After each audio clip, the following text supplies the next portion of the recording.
내용이 한 50% 된다면 형식이 한 50% 돼야 가장 이상적입니다. 굳이 하지만 둘 중에 하나를 선택하려면 뭐가 더 중요해요? 내용이 중요합니다. 속담에 보기 좋은 떡이 먹기도 좋다 이런 말이 있어요. 뭐가 중요하다는 거예요? 형식이 중요하다는 이야기는 아닙니다. 무슨 말이냐면 내용이 중요한데 맛없는 떡이 무엇이 좋겠어요. 내용이 중요하지만 플레이팅까지 잘 할 수 있을 정도로 만들어낸다면 얼마나 맛있겠느냐 이런 의미입니다. 물론 보기가 좋아야 먹기도 좋지만 맛없는 떡을 보기 좋다고 맛있게 먹을 사람이 세상에 어디 있겠습니까? 뭐가 중요해요? 원래는 내용이 훨씬 중요하지만 내용과 형식은 한 50% 될 정도로 서로 같이 갖추어지는 게 좋습니다. 우리가 요즘 중국집을 가면 예전에 어렸을 때 먹었던 중국집의 짜장면 맛이 나지 않습니다. 근데 우연히 시골에 갔을 때 시골 짜장면 집에 갔는데 예전 짜장면 맛이 나는 집이 있어요. 왜 그럴까요? 나중에 알아봤더니 그 짜장면을 만들 때 예전에는 돼지 기름을 썼다고 합니다. 돼지 기름을 쓰면 고소하고 진한 맛이 난대요. 고소한 진한 맛이.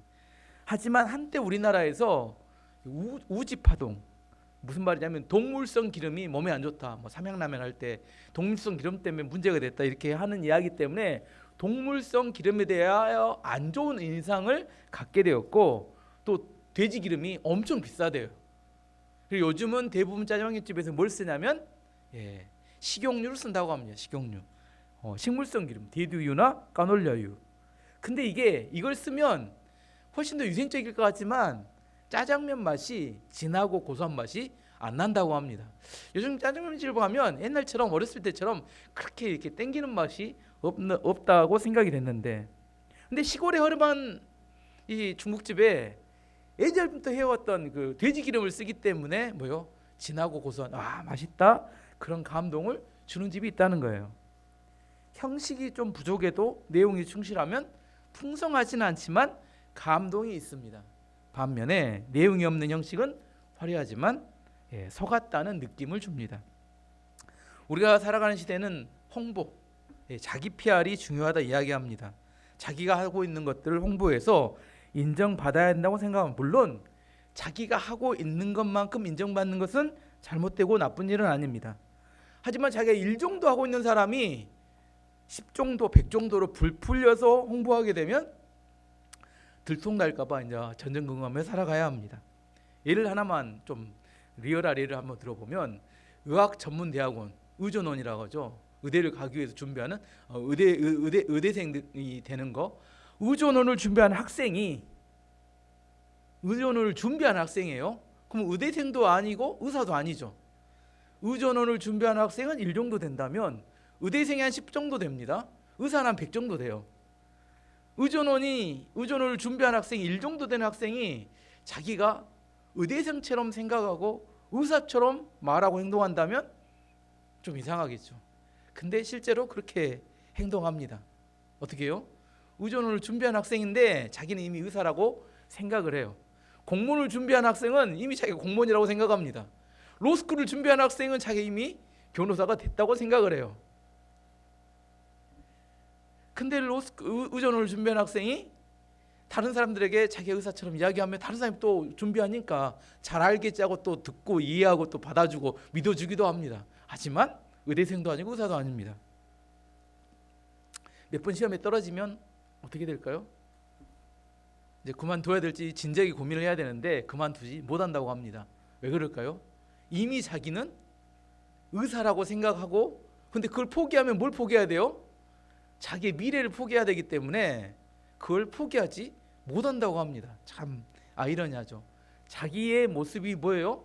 의전원을 준비한 학생인데 이미 자기는 의대생이나 의사처럼 생각하고 있기 때문에 그것을 포기해버리는 순간 안 될 거라고 생각하면서도 포기하면 자기 미래를 다 포기해야 된다고 생각하기 때문에 쉽게 결정을 못한다고 합니다. 소설 좋은 글씨에서 헤스터가 가슴에다 A자, 처음에 A자는 강제로 붙였지만 나중에도 A자를 붙이고 사는 이유는 자기가 죄인이라는 사실을 본인도 잊지 않고 기억하기 위해서 A자를 붙이고 사는 겁니다. 사람들은 쉽게 내가 누구인지를 잊어버려요. 그 대표적인 영화가 이런 주제를 갖고 있는 영화 슈렉. 슈렉 보면 슈렉은 몸 색깔이 무슨 색깔이에요? 녹색이 안 보셨어요? 또 성경만 보셨나요? 녹색에 아주 뚱뚱한 오거라고 하죠. 이름은 오거라고 합니다. 오거 같은 몸을 하고 있어요. 그 당나귀 도키에라는 당나귀와 함께 그 자기애들의 늪을 빼앗겨 가지고 성의 성주에게 늪을 돌려주라고 찾아갑니다. 근데 가는 도중에 당나귀에게 이런 말을 해요. 당나귀에게 이렇게 슈렉이 사람들은 양파 껍질 같다 이런 이야기예요. 사람들 오고를 이야기하는데 무슨 말일까? 사람들은 까도 이게 진실인가 한데 또 껍질이 또 나오고 또 껍질이 또 나오고 이 사람을 만날 때 이런 사람 같은데 저 사람 만나면 저런 사람 같아요. 진짜 그 사람이 어떤 사람인지 헷갈린다는 거예요. 그래서 슈렉이 사람들은 양파 껍질 같다 이렇게 이야기합니다. 진짜 그 사람의 본질을 보여주고 살아야 되는데 뭐하고 살아요? 감추고 살기 때문에 정말 그 사람이 어떤 사람인지 잘 이해하기 힘들 때가 있습니다. 늪을 돌려주라고 성주에 갔더니 성주가 어떻게 하면 늪을 돌려준다고 하냐면 용이 살고 있는 성에 갇혀 있는 피오나 공주 기억나신가요? 피오나 공주를 구원해가지고 오면 구출해갖고 오면 내가 늪을 돌려주겠다 이렇게 이야기하니까 이렇게 슈렉이 그 이야기에 동의해서 피오나 공주를 구하러 갑니다. 근데 피오나 공주는 마법에 걸려 있어요. 어떤 마법? 낮에는 정말 예쁜 공주지만 밤이 되면 뭘 넣어요? 녹색에 뚱뚱한 오고로 바뀝니다. 사진을 그림을 저게 이제 낮에 있는 해가 지기 전에 피오나 공주의 아름다운 모습입니다. 피오나 공주가 이렇게 그 마법에 벗어나기 위해서는 뭐가 돼야 되냐면 왕자를 만나서 우리가 이렇게 키스를 받으면 이렇게 마법에서 벗어날 수 있게 됩니다. 마법에서 벗어나기 위해서 누가 슈렉이 피오나 공주에게 키스를 해요. 그래서 마법이 풀립니다. 근데 마법이 어떻게 풀려요? 어떻게 풀려요? 잘 기억 안 나시죠? 이제는 정말 예쁜 공주의 모습으로 변한 게 아니라 낮에도 뚱뚱한 오고의 모습, 밤에도 오고의 모습으로 바뀌어 버려요.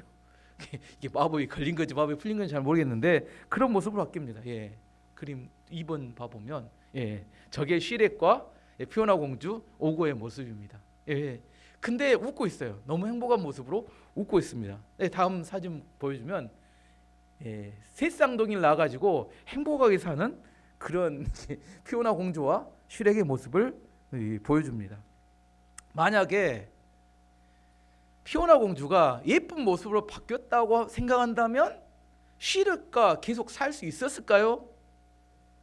자이든 타이든 아마 누군가는 갈라서 피오나 공주를 데려가고 말았을 거라고 생각합니다. 어떤 게 더 행복한 삶일까? 슈렉이라는 영화는 우리의 본질이 무엇인가, 그리고 어떻게 살아야 행복하게 살 수 있는지에 대한 이야기를 보여줍니다. 의존원을 준비하는 학생은 의대생도 아니고 의사도 아닙니다. 우리는 우리가 행복하게 살지 못하는 이유는 우리의 본질을 인정하지 않기 때문입니다.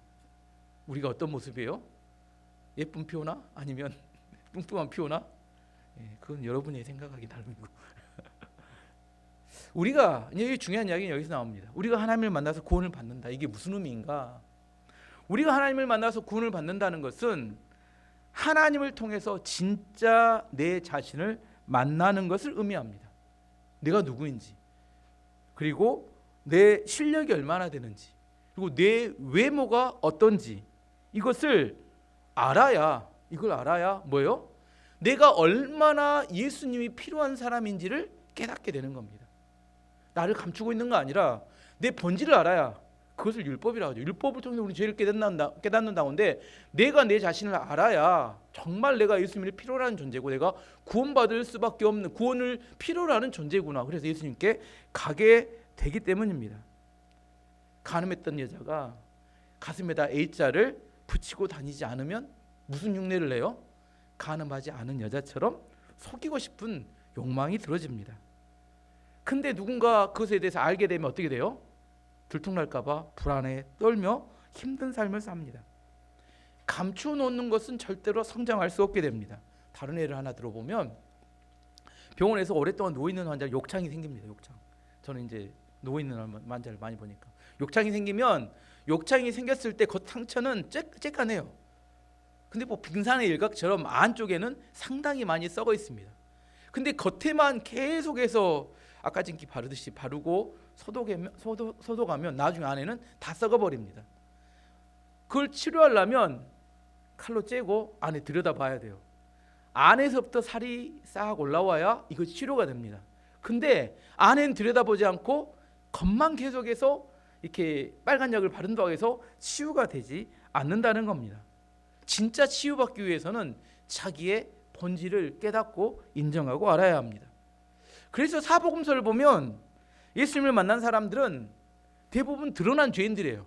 몸을 파는 창녀들, 그리고 로마에 세금을 갖다 바치는 세리들, 그리고 문둥병자들, 중풍병자들, 이런 사람들이 대부분 구원을 받습니다.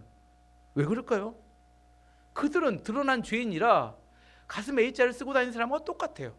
자신들이 죄인임을 알기 때문에 누가 필요해요?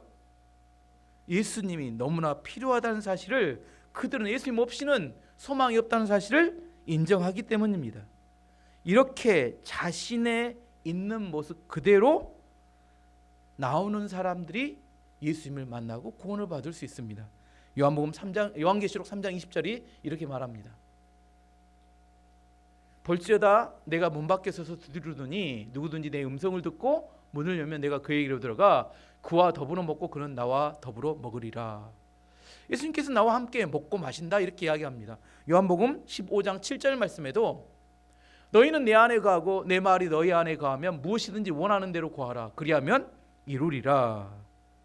하나님께서는 우리가 완벽하기 때문에 우리를 구원하시는 것이 아닙니다. 내가 하나님을 의지하고 믿기 때문에 하나님께서 우리를 구원하십니다. 저는 예수님밖에 없습니다. 예수님의 십자가의 은혜로 죄 사함을 받는 것이 저의 유일한 소망입니다.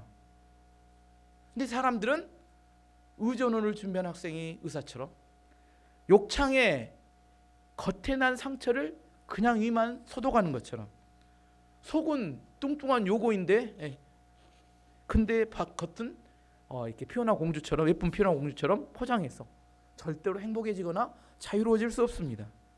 내 자신을 진짜 만날 때, 내가 누구인지를 알 때 진정한 구원과 진정한 자유를 얻을 수 있게 됩니다. 이제 본문으로 돌아가서 구약 성경에서 가장 존경받는 인물 중에 하나는 다윗입니다. 다윗은 원래 8형제 중에 막내로 태어났습니다. 그리고 그의 직업은 양을 치는 목동이었습니다. 사람들에게 아무도 관심을 받지 못할 때 사무엘 선지자가 와서 그에게 왕으로 기름을 부어줍니다. 그리고 이스라엘 역사상 가장 최고의 이스라엘 나라를 만드는 왕이 되었습니다. 하나님께서 또 이렇게 다윗을 보고 뭐라고 이야기하세요? 내 마음에 합한 사람이다. 내 마음에 합한 사람이 어떤 사람이에요? 나는 네가 마음에 너무 쏙 든다, 이런 이야기입니다. 마음이 너무 쏙 든다는 거예요. 너를 보면 내가 좋아 죽겠다, 이런 이야기입니다. 왜 하나님께서는 다윗이 좋아 죽겠다고 이야기하셨을까? 다윗이 완벽했기 때문에 좋다고 이야기했을까요? 아닙니다. 다윗은 실수도 많고 죄도 많이 지었습니다. 다윗의 가장 결정적인 죄는 우리아의 아내인 밧세바를 간음하고 그 남편이었던 우리아를 죽였습니다. 파렴시범이에요. 도저히 감당하기 어려운 사람입니다. 그리고 나중에 인구조사를 해요. 자기 업적을 드러내기 위해서. 그것 때문에 하나님께서 어떤 벌을 받으려 했더니 전염병이 3일 동안 돌기로 없는 그 이야기 때문에 7만 명이 예루살렘에서 죽게 됩니다. 본인의 죄 때문에 7만 명이 죽어요.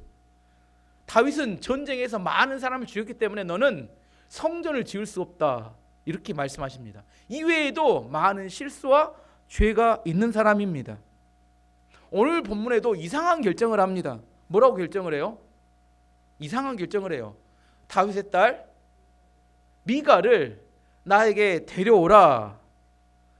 자기 첫 번째 아내였는데 지금 다른 남자와 살고 있는 미가를 요구를 합니다. 12절 13절 말씀 보시면 그 후에 아브넬이 다윗에게 사람을 보냈습니다. 아브넬이 말했습니다. 이 땅을 장차 누가 다스리게 되겠습니까? 나와 언약을 맺읍시다. 그러면 당신이 온 이스라엘의 왕이 되도록 도와드리겠습니다. 다윗이 대답했습니다. 좋소. 당신과 언약을 맺겠소. 그러나 한 가지 부탁할 일이 있어. 당신이 사울의 땅 미가를 나에게 데리고 오기 전에는 당신을 만나지 않겠소. 사울 왕이 죽은 다음에 이스라엘은 7년 동안 두 왕이 다스렸습니다.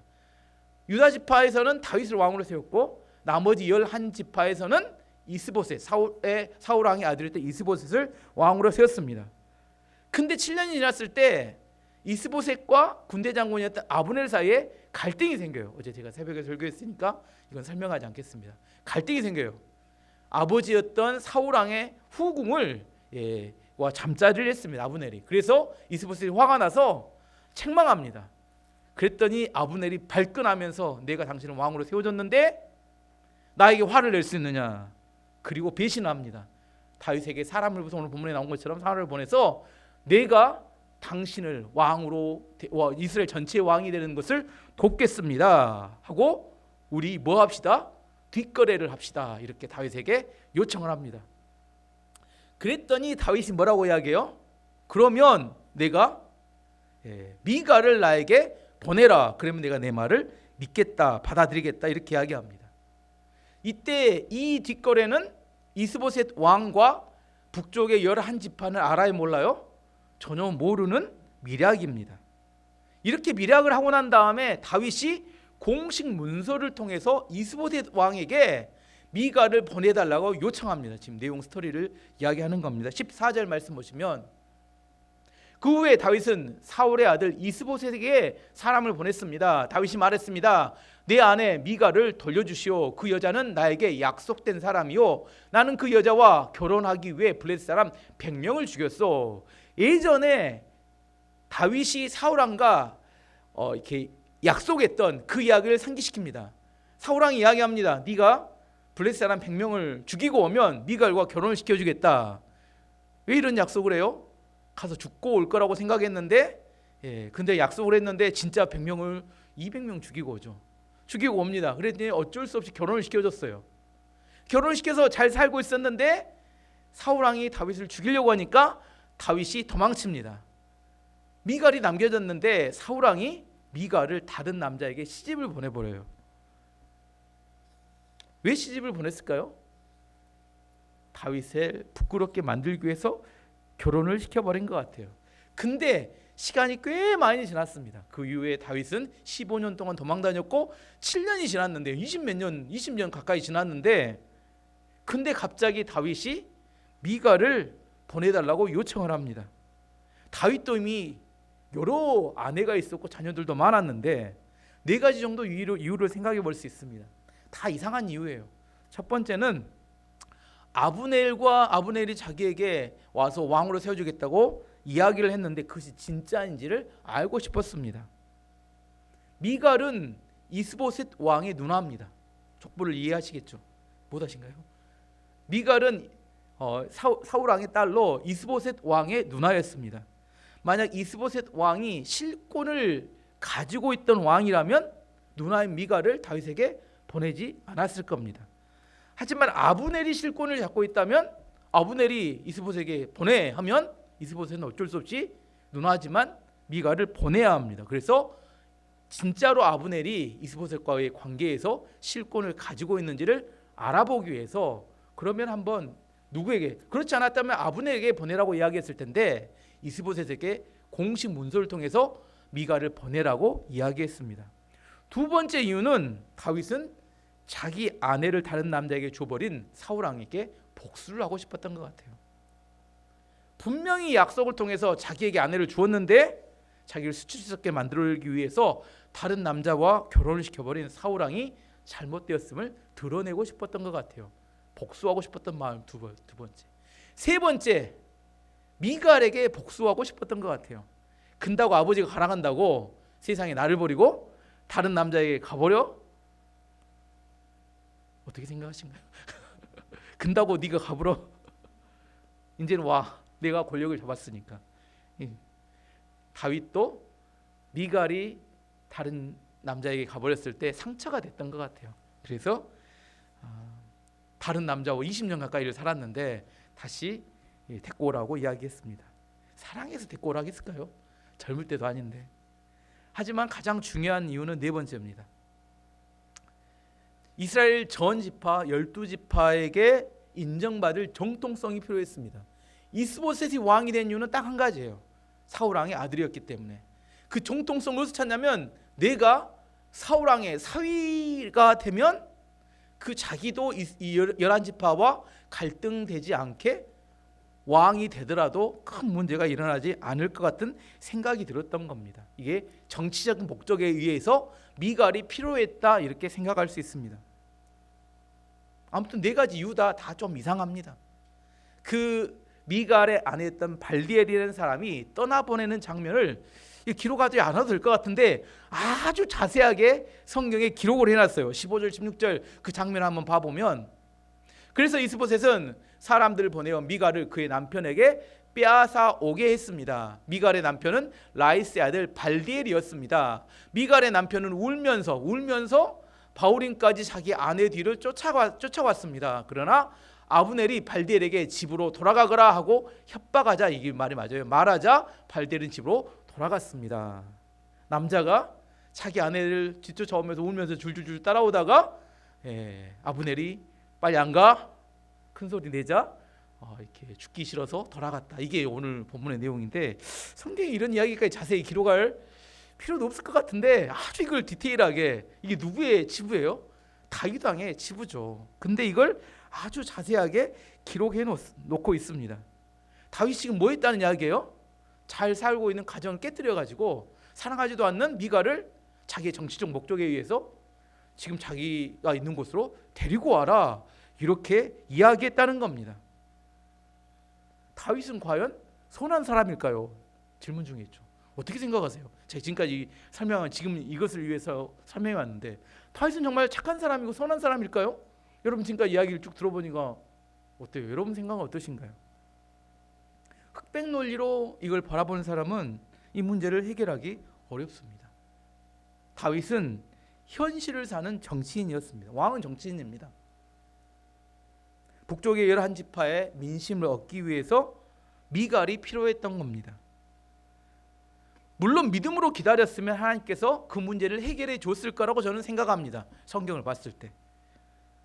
하지만 다윗의 마음에도 뭐가 안 돼요?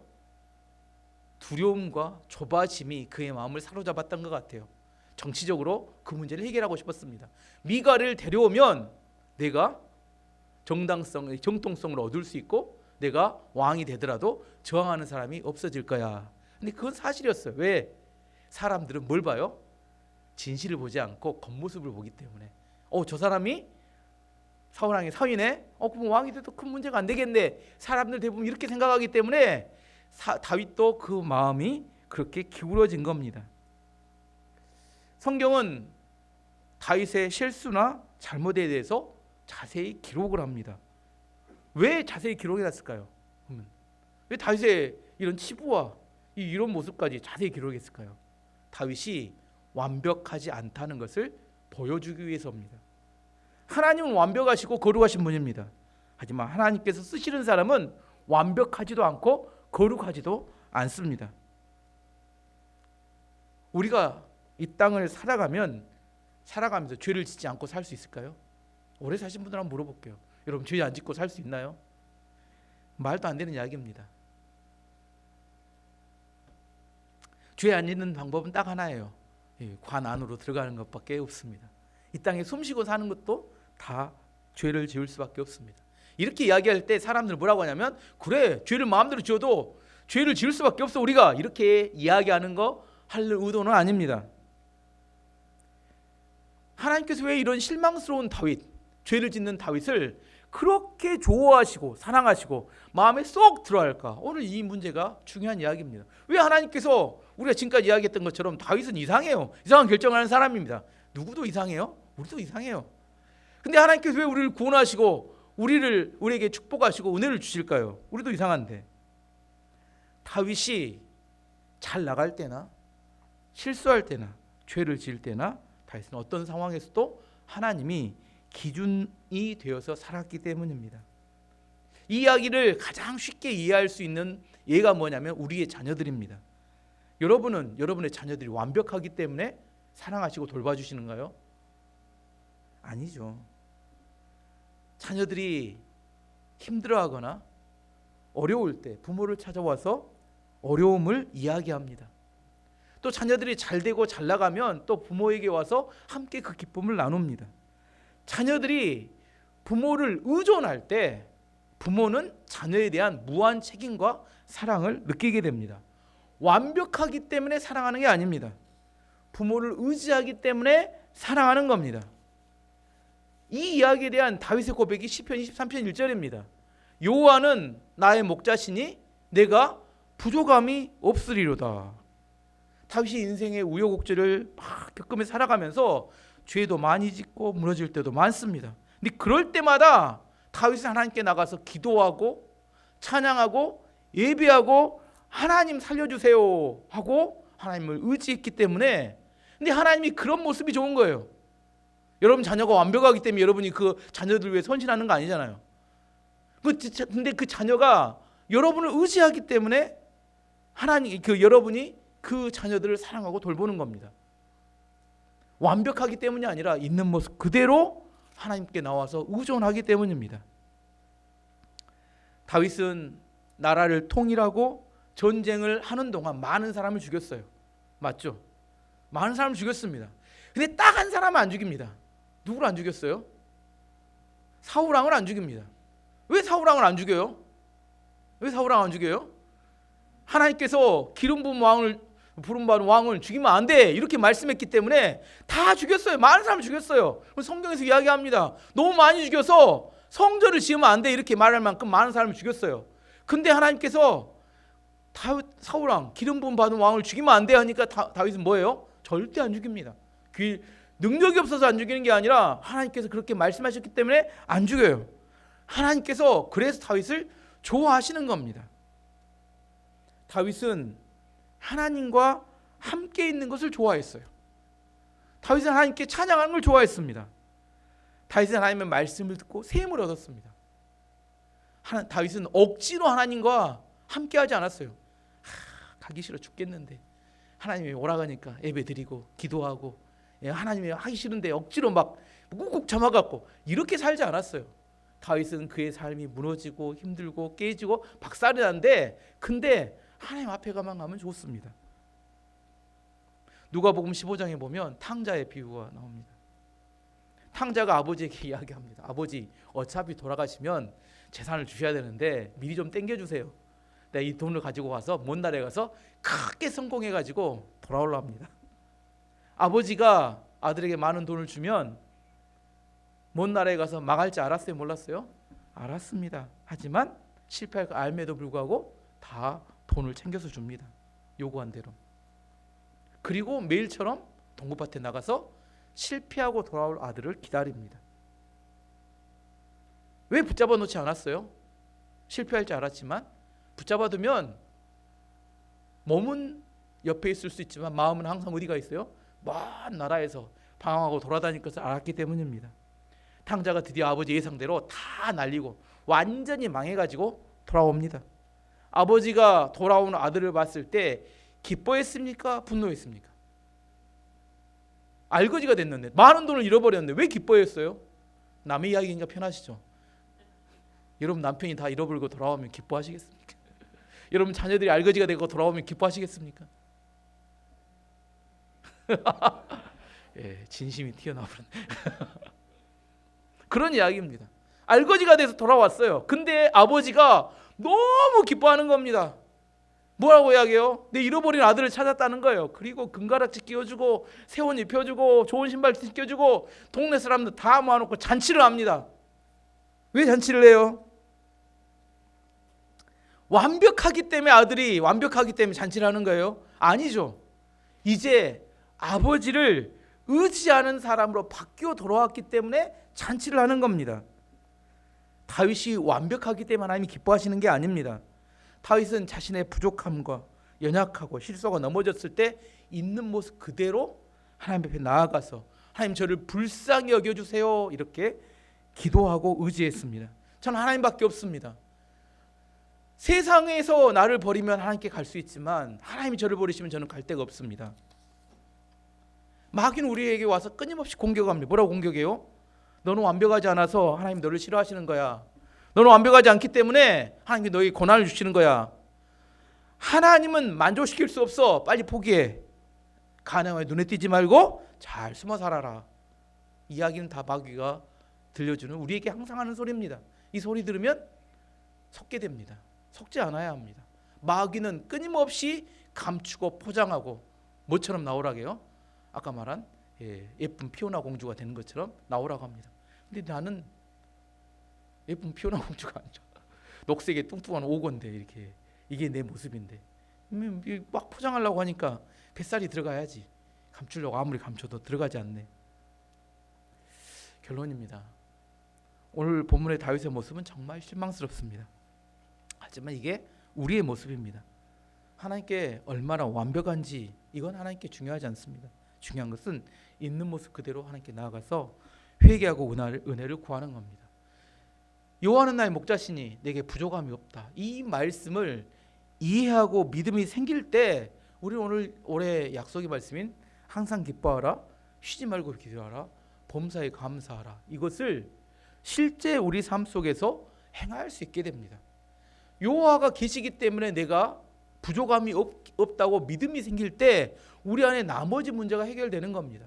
실제적으로 이 말씀이 받아들여지지 않고 하나님이 나의 목자가 되신다는 사실을 절대 이해하지 못하고 하나님이 나에게 끊임없이 요구하는 그 완벽에 맞추기 위해서 율법을 가지고 살아가는 이상 우리는 이 말씀과는 거리가 멀게 살아가게 됩니다. 상황이 내 삶을 지배하지 못하도록 막아야 합니다. 하나님께 내 삶을 맡길 수 있는 믿음이 생길 때 우리는 인생이 바뀌고 역전하는 인생이 나타나게 됩니다. 하나님은 우리의 목자가 되십니다. 그리고 우리에게 필요한 걸 공급하십니다. 때로는 그것이 고난의 모습으로 올 수 있어요.